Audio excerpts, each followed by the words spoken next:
Cal State Fullerton joins colleges across the country in spending millions on social justice programs. Cal State Fullerton sounds like it's subsidized by taxpayers. So how many millions of the taxpayer dollars are they going to spend on social justice, whatever that actually means? Right. It's funny because this is actually my favorite story that we're going to speak about today. It's a little bit deeper than this. Cal State Fullerton is a public university. Obviously, it's in the name. But this $40 million donation came privately from two people, historic amount for a donation last year. But it's not about the fact that it's private. It's about the fact that this is a reflection on the values of the university. Their values or their priorities are not to teach people. It's more about social justice and, I guess, expanding diversity in education, which doesn't really make sense. You can go to, I urge your viewers to actually read the article itself. Cal State Fullerton literally professes to try to promote equity in education. But as an engineering major, there's no equity in math. Math is math, no matter who you're talking to. I hope so. 2 plus 2 should always be 4. So I really wondered where this $40 million is disappearing to and for what reasons. And they could have saved, underprivileged students. Could have saved them some money on tuition. They could have had other programs that actually offer education. And I love that you said that. There is no equity in math. It just is. But as soon as these universities decide, we're going to make sure that there's equity and no meritocracy in sports, I'll listen to them. Because that's not what they're doing. You know, as I know, that they're taking the best, the brightest, the most talented, and they should. I want there to be meritocracy. This country was founded on meritocracy. If you tried harder, if you had talents, if you worked it, if you learned, if you educated yourself, you got to move up. Now we're just trying to hand people stuff so we feel better about ourselves, and it's almost always the liberals. I don't understand it.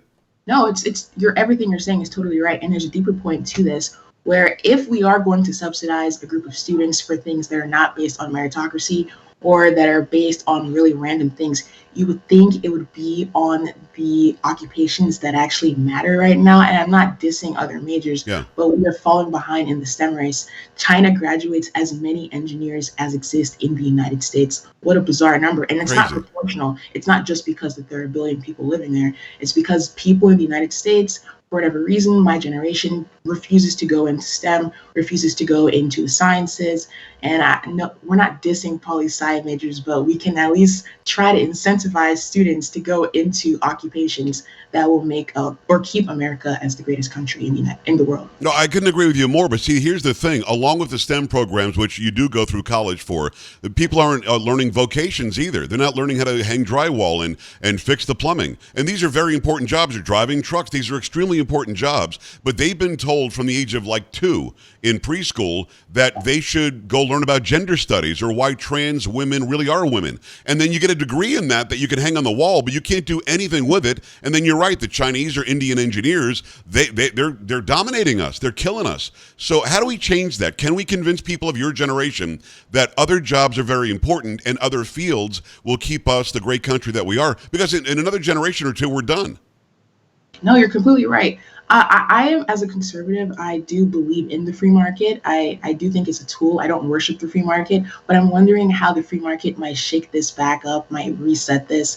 Part of the reason why tuition is going up so high is because all of these universities know that this entire generation of people are going to go to school. Yeah. So I wonder if a lot of people who do get these degrees that don't pay as well, or maybe do not have as great of a job outlook, mostly liberal arts degrees, I wonder if people will stop going into those occupations once they realize they can't get a job, and maybe that might settle down to or shake up the system and basically reproportionize more people into more vocational schools, more vocational occupations. We'll see how that goes. Well, I think that can happen for those who graduate. To tell those of you still in school, if Biden and Elizabeth Warren and these other idiots don't give them free tuition, make them pay their college loans back, make them understand, it hurts to pay it back when you've got a job for $28,000 a year instead of the $200,000 a year you thought you were going to get with your dumb degree that doesn't make any sense. And again, many degrees are necessary. I'm not here to denigrate going to college, but there are so many jobs where people are out earning those who get these